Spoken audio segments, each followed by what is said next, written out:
दोस्तों, किसी के भी मन की बातें जानने के लिए 3 तरीके होते हैं, लेकिन इन तीनों तरीकों को समझना अति आवश्यक है। यदि आप इन तीनों तरीकों को समझ लेते हैं तो आप किसी के भी मन की बातें बड़ी ही आसानी से जान सकते हैं, समझ सकते हैं। तो चलिए इसे एक बुद्ध कहानी के माध्यम से समझते हैं कि किस तरह से आप दूसरों की मन की बातें जान सकते हैं, समझ सकते हैं। बहुत समय पहले की बात है। एक छोटा सा गांव था। उस गांव में 2 भाई रहा करते थे। बड़ा भाई अंधा था, जिस कारण वो हमेशा घर पर ही बैठा रहता था, और छोटा भाई खेती किया करता था। लेकिन खेतों में अधिक जानवर आने से पूरी फसलें नष्ट हो जाती थीं, जिस कारण छोटा भाई बहुत परेशान हो चुका था। तभी उसे एक तरकीब सूझी। एक दिन उसने सोचा, खेतों में से इन जानवर को भगाने के लिए क्यों ना मैं अपने बड़े भाई की मदद लूं। वैसे भी बड़े भैया अंधे हैं। अगर वह खेत में बैठे रहेंगे और जानवरों की आहट आने पर वो उन्हें जोर से चिल्लाकर भगा सकते हैं, जिससे हमारी फसलें बच सकती हैं। इसलिए उन्हें मैं खेत में बिठा देता हूं। ये सब सोच विचार करने के बाद उसने अपने खेत में ही एक छोटी सी झोपड़ी तैयार की और अपने अंधे भाई को उस खेत में बिठा दिया और उनसे कहा, भैया, यदि कोई जानवर की आहट आपको सुनाई दे तो आप जोर जोर से चिल्लाना। ये सुनकर वो जानवर यहां से भाग जाएंगे और हमारी फसलें नष्ट होने से बच जाएगी। बड़ा भाई अपने छोटे भाई की बात मान लेता है और वो उस दिन से खेत में ही रहना शुरू कर देता है। जब भी किसी जानवर की आहट उसे सुनाई देती तो वो तुरंत जोर जोर से चिल्लाना शुरू कर देता, जिससे वो जानवर उसके खेतों से भाग जाते। ऐसा करते करते कई दिन बीत चुके थे। तभी एक दिन उसके खेत में एक हिरण भागता हुआ आता है और वह खेत के बांध को तोड़कर वहां से भाग गया। लेकिन उसी हिरण का पीछा करते हुए एक राजा भी उस खेत में आ पहुंचा।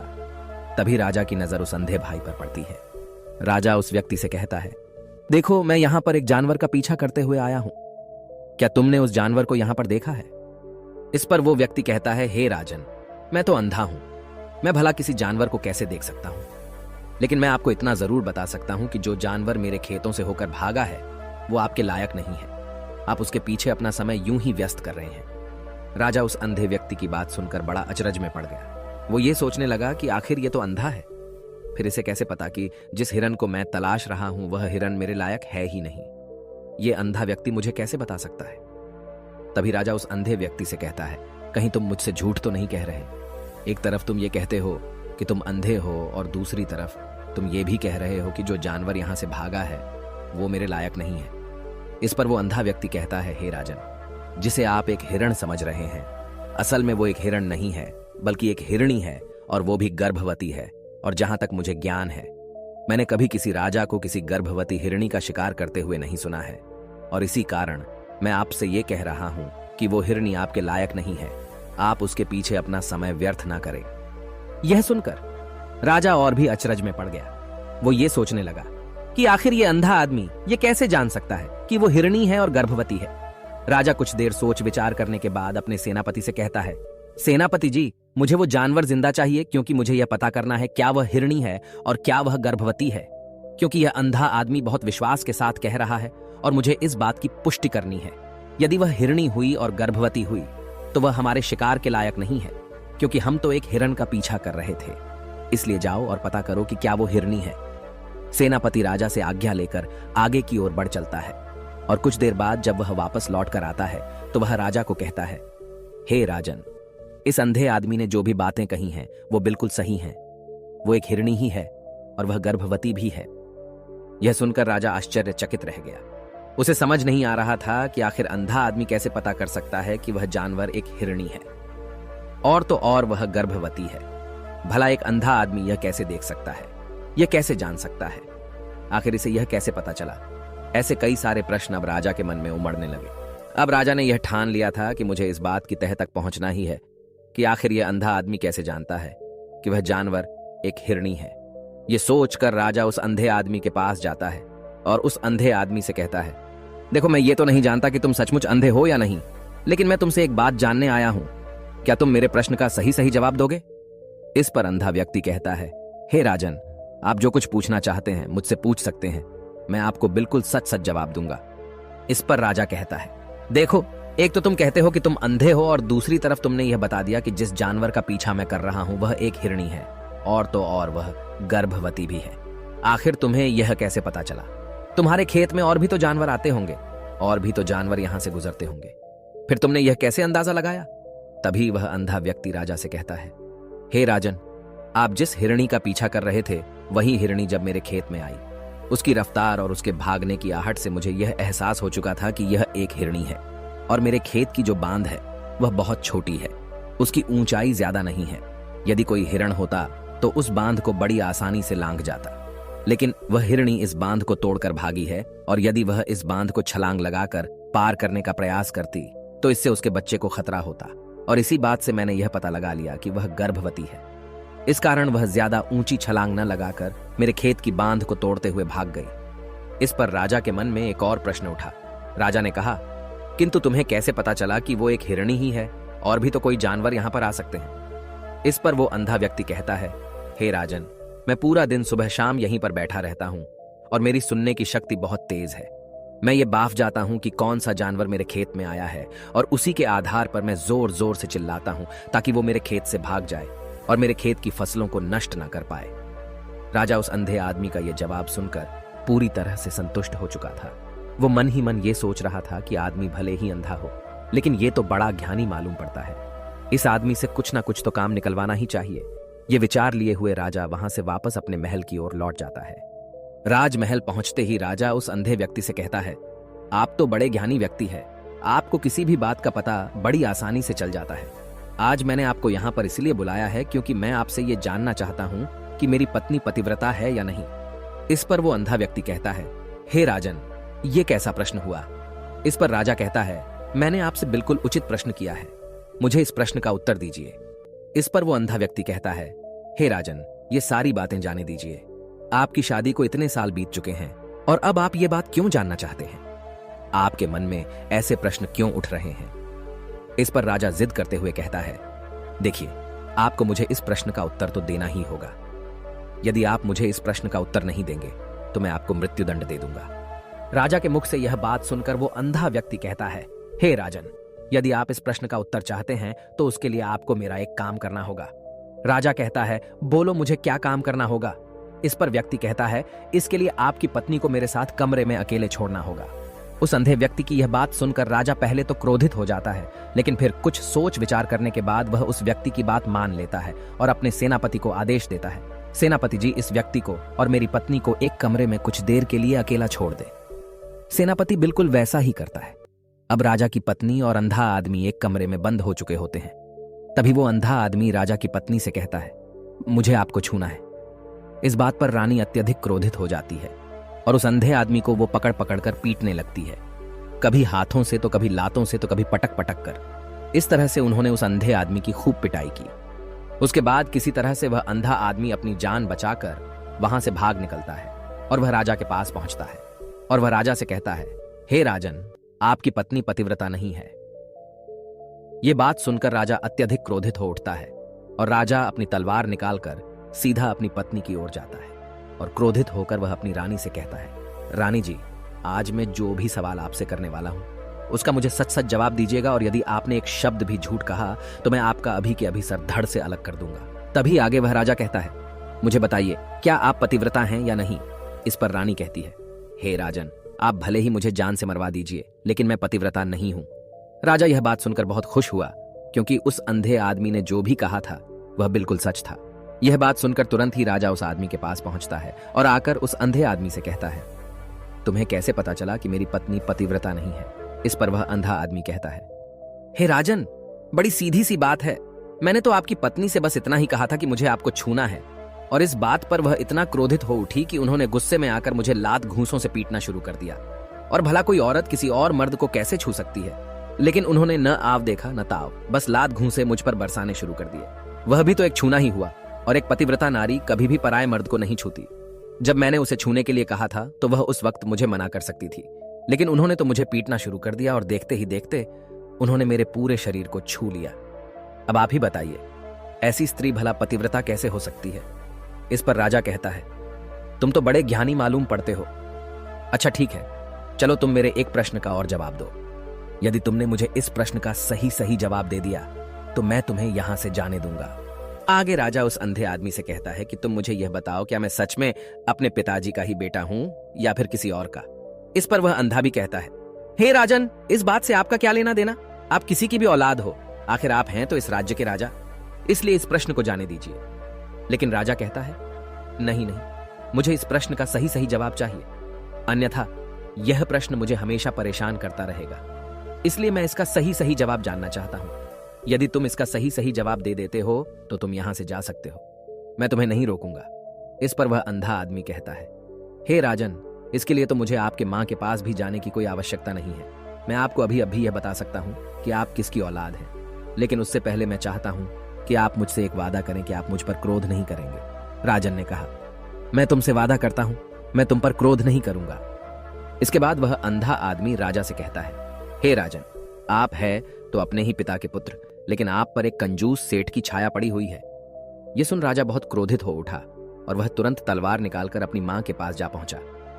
वह वहां पर पहुंचने के बाद अपनी मां से कहता है, मां, मुझे सच सच बताइए, क्या मैं अपने ही पिता का पुत्र हूं या नहीं? यदि आपने मुझे सही सही नहीं बताया तो वह यहीं पर अपने प्राण त्याग दूंगा। मुझे बताओ क्या सच है? इस पर उस राजा की मां कहती है, बेटा, तू है तो अपने ही पिता का पुत्र, लेकिन तुम्हारे ऊपर एक कंजूस सेठ की छाया पड़ी हुई है। जब मैं एक बार नहाने के बाद अपना मुंह आईने में देख रही थी, तभी उस कांच के पीछे मुझे एक कंजूस सेठ नजर आता है और उसी की छाया तुम पर पड़ चुकी है। यह सुन राजा बहुत खुश हो जाता है और वह तुरंत दौड़ा दौड़ा वापस उस अंधे आदमी के पास पहुंचता है और उस अंधे आदमी से कहता है, तुम्हें यह कैसे पता चला कि मुझ पर एक कंजूस सेठ की छाया पड़ी हुई है? इस पर वह आदमी कहता है, हे राजन, आपने मुझसे कई सारे सवाल पूछे जिनका जवाब मैंने आपको सही सही दिया है। यदि कोई और राजा होता तो मुझे इसके बदले में ढेरों सारे इनाम मिल चुके होते, लेकिन अब तक आपने एक फूटी कौड़ी तक नहीं दी है। इस बात से ही मैंने अंदाजा लगा लिया था कि आप बहुत कंजूस हो। यह बात सुनकर राजा जोर जोर से हंसने लगा और कहता है कि आप जो भी मांगेंगे वह मैं आपको अवश्य दूंगा, लेकिन मुझे यह बताओ कि तुम्हें कैसे पता चल जाता है कि कौन सी बात सही है और कौन सी गलत? तुम किसी भी बात का इतना सटीक और सही जवाब कैसे दे पाते हो? इस पर वह अंधा आदमी कहता है, हे राजन, मैं तो वैसे ही अंधा हूं। यदि मेरी आंखें होती तो मैं किसी की भी मन की बातें बड़ी सरलता से जान लेता। मन की एक भाषा होती है और यह भाषा मनुष्य के शरीर के व्यवहार के रूप में देखी जा सकती है। उसकी आंखों से, उसके होठों से, उसके काम करने के तरीके से, उसकी क्रियाओं से पता किया जा सकता है कि उसके मन में क्या चल रहा है। उसके आधार पर हम किसी के भी मन की बातें जान सकते हैं, लेकिन मैं तो अंधा हूं, मैं देख नहीं सकता, इसलिए मैं क्रियाओं से देखता हूं। यदि मुझे कोई बात जाननी हो तो अगले आदमी को कुछ काम देना पड़ता है, जिस पर वह व्यक्ति किस प्रकार काम करता है, किस तरीके से इस काम को करता है, उसके आधार पर ही मैं यह पता कर पाता हूं कि उसके मन में क्या चल रहा है। तभी वह राजा कहता है, तो क्या इसका अर्थ यह हुआ कि मैं भी किसी के मन की बातें जान सकता हूं? इस पर वह अंधा आदमी कहता है, हे राजन, अवश्य आप भी किसी भी व्यक्ति के मन की बात जान सकते हैं, किंतु उससे पहले आपको अपने ऊपर काम करना होगा, और वह काम है अपने मन को शांत करना, अपने मन को वर्तमान में लाना होगा, जिसके लिए मैं आज आपको 3 तरीके बताने वाला हूं। और ये तीनों ही तरीके बड़े ही आसान और सरल हैं, किंतु हे राजन, उससे पहले आपको एक काम करना होगा, अपने मन को एकाग्र करना होगा। जब हम अपने मन को एकाग्र करते हैं, अपने मन को वर्तमान में लाते हैं, तो हम दूसरे के मन की बात जान सकते हैं, क्योंकि वह आदमी अभी भी अपने मन में वर्तमान में ही सोच रहा है और हमें भी मन को वर्तमान में ही लाना होगा, तभी हम उसके मन की बातें जान सकते हैं। यदि हम अतीत में हुई घटनाओं के बारे में सोच रहे हैं तो वह जो अगला आदमी वर्तमान में सोच रहा है, वर्तमान में अपने मन में बात कर रहा है, वह हम कैसे जान पाएंगे? क्योंकि हम तो अतीत की घटनाओं में डूबे हुए हैं। इसलिए किसी के भी मन की बात जानने के लिए सबसे पहले हमें हमारे मन को एकाग्र करना होगा, उसे वर्तमान में लाना होगा। आगे वह व्यक्ति राजा से कहता है, हे राजन, जो 3 तरीके मैं आपको बताने वाला हूं, इन 3 तरीकों से बड़ी आसानी से किसी के भी मन की बातें जान सकते हैं। उसके बाद वह अंधा आदमी राजा से कहता है, हे राजन, जो सबसे पहला तरीका है वह है आंखों पर ध्यान देना। किसी व्यक्ति से बात करते वक्त उसकी आंखों में देखना, उसकी आंखों पर ध्यान देना जो सबसे ज्यादा जरूरी है, क्योंकि आंखें बोलती नहीं पर बहुत कुछ कह जाती हैं। यदि हम किसी व्यक्ति की आंखों के इशारों को समझना सीख जाएं, हम यह जान पाएंगे कि व्यक्ति के दिमाग में क्या चल रहा है, वह क्या सोच रहा है और अभी वह क्या करने वाला है। मेरे पास आंखें नहीं हैं, लेकिन मैंने अपने गुरु से यह विद्या सीखी है, क्योंकि बहुत सालों पहले मेरे पास आंखें थीं और मैं उस वक्त लोगों के मन की बातें केवल उनकी आंखों से ही जान लेता था। इसलिए यदि आप भी दूसरों की मन की बातें जानना चाहते हैं तो आपको भी उनकी आंखों पर गौर करना चाहिए, जैसे कि उनका आकार कैसा है, वह कब, कहां और किधर देख रहे हैं। यदि उसकी आंखें यहां वहां घूम रही हैं, जब आप उससे बातें कर रहे हैं तो वहां वह इधर उधर मोड़ रहा है, कभी ऊपर तो कभी नीचे या कभी आसपास, या फिर उसकी आंखें खुश नजर आ रही हैं या फिर आंखें निराश नजर आ रही हैं, जैसे कि चोर होता है। उसकी आंखों में जब हम देखते हैं तो हमें यह पता चलता है कि अगले आदमी ने कोई गलती की है। ठीक उसी प्रकार जब हम किसी चालाक व्यक्ति की आंखों में देखते हैं तो आपको पता चलेगा कि उसकी आंखों में एक भाषा होती है।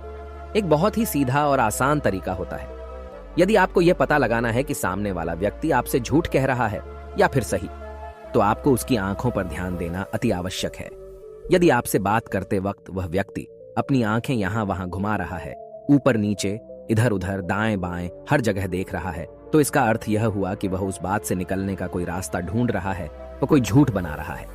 यदि सामने वाला व्यक्ति आपसे कुछ झूठ कहने का प्रयास कर रहा है तो वह आपसे नजर नहीं मिलाएगा। वह यहां वहां देखेगा, ऊपर नीचे देखेगा, लेकिन वह आपकी आंखों में आंखें डालकर कभी नहीं देख पाएगा, क्योंकि उसे डर है कि यदि उसने आपकी आंखों में आंखें डालकर देखी तो उसका झूठ पकड़ा जाएगा और लोगों को सच्चाई का पता चल जाएगा। और इसी प्रकार कुछ और भी भाषाएं होती हैं। जब आप किसी की आंखों में आंखें डालकर यह देखना शुरू कर देंगे कि उसके हाव भाव क्या है, ठीक उसी प्रकार चेहरे के हाव भाव होते हैं, जिससे हम मन की बातें बड़ी आसानी से समझ सकते हैं और इन्हें भी समझना बहुत जरूरी है। कभी कभी कोई व्यक्ति अपने चेहरे से जैसे आंख, होंठ और बहुत से कुछ अलग अलग व्यवहार करता है। यदि आप किसी व्यक्ति के चेहरे में गौर करेंगे तो आप आसानी से समझ पाएंगे कि वह व्यक्ति निराश है, जब व्यक्ति बहुत उदास है, या फिर वह बहुत खुश है, या फिर उसे कोई बहुत बड़ा दुख है। वह अपने अंदर क्या महसूस कर रहा है, ये सारी बातें हम उसके चेहरे के हाव भाव से पता कर सकते हैं। फिर चाहे इंसान जुबान से कुछ बोले या ना बोले, लेकिन आप उसके चेहरे से सब कुछ पता कर सकते हैं। आगे व्यक्ति राजा से तीसरा तरीका बताते हुए कहता है, हे राजन, इसी प्रकार तीसरी भाषा भी है, अर्थात तीसरा तरीका भी है, और वह है हाथों के इशारे और शरीर का व्यवहार। मन की बात समझने के लिए हमें हाथ के इशारे और शरीर के व्यवहार को समझना बहुत आवश्यक है। कोई व्यक्ति जब बात करता है तो आपने देखा होगा कि वो अपने हाथों को हिलाता रहता है, अपने हाथों से इशारा करता रहता है। बातों के साथ साथ अपना शरीर का जो व्यवहार है, अर्थात बॉडी लैंग्वेज, उसका भी पूरा उपयोग करता है, जिससे हमें यह पता चल पाता है कि वह व्यक्ति हमारी बातों पर कितना ध्यान दे रहा है और उसके मन में क्या चल रहा है। शरीर के व्यवहार को देखने के लिए उसके हाथ मटकाने, शरीर मटकाने और चेहरे पर बार बार हाथ लाने, हाथों का एक दूसरे से मसलना, ऐसी बहुत सी क्रियाएं होती हैं, उस पर हमें ध्यान देना अति आवश्यक है। मन की बात को समझने के लिए हमें शरीर के व्यवहार को भी समझना पड़ता है। यदि हम इन 3 तरीकों को सही तरीके से ध्यान देकर इन 3 तरीकों को अच्छे से समझ लेते हैं तो हम बहुत जल्दी किसी भी व्यक्ति के मन की बातें बड़ी सरलता और सहजता से जान सकते हैं। इसलिए यदि आपको किसी के मन की बातें जानी हैं तो आपको उसकी आंखों पर, उसके चेहरे पर, उसके शरीर के हाव भाव को और उसके हाथों को ध्यानपूर्वक देखना और समझना होगा, जिससे आप यह समझ पाएंगे कि आखिरकार उसके मन में क्या चल रहा है और वह क्या सोच रहा है। लेकिन उनसे पहले आपको अपने मन को एकाग्र करना होगा, शांत करना होगा और अपने मन को वर्तमान में लाना होगा। तभी आप उस व्यक्ति की इन सभी क्रियाओं पर ध्यान दे पाएंगे, उन्हें समझ पाएंगे। अन्यथा आप यदि अतीत की घटनाओं में व्यस्त हैं, भविष्य की योजनाओं में व्यस्त हैं, तो आप उस व्यक्ति के हाव भाव पर कभी ध्यान ही नहीं पाएंगे और न ही आप कभी यह समझ पाएंगे कि आखिर उस व्यक्ति के मन में क्या चल रहा है, वह क्या सोच रहा है। आपने देखा होगा कि ऐसे कई बड़े संत महात्मा हैं जो बड़ी ही शांति से आपको देखते हैं और आपको देखकर ही ये बता देते हैं कि आपके मन में क्या चल रहा है, आप उनसे क्या जानने आए हैं। और इसका सबसे बड़ा प्रमुख कारण यही है कि वह आपको पढ़ सकते हैं, आपको समझ सकते हैं, आपकी मन की बातें जान सकते हैं, क्योंकि उनका मन एकाग्र है, शांत है, और यही कारण है कि वह आपके मन की बातें बड़ी सरलता से समझ जाते हैं। यदि आपने अब तक पूरी कहानी को सुना है तो मैं आपसे एक छोटा सा अनुरोध करना चाहता हूं। कृपया इस चैनल को सब्सक्राइब करें ताकि मैं आपके लिए और भी ऐसी ही ज्ञान से भरपूर कहानियां लेकर आ सकूं। नमो बुद्धाय। मिलते हैं एक नई कहानी के साथ अगली वीडियो में।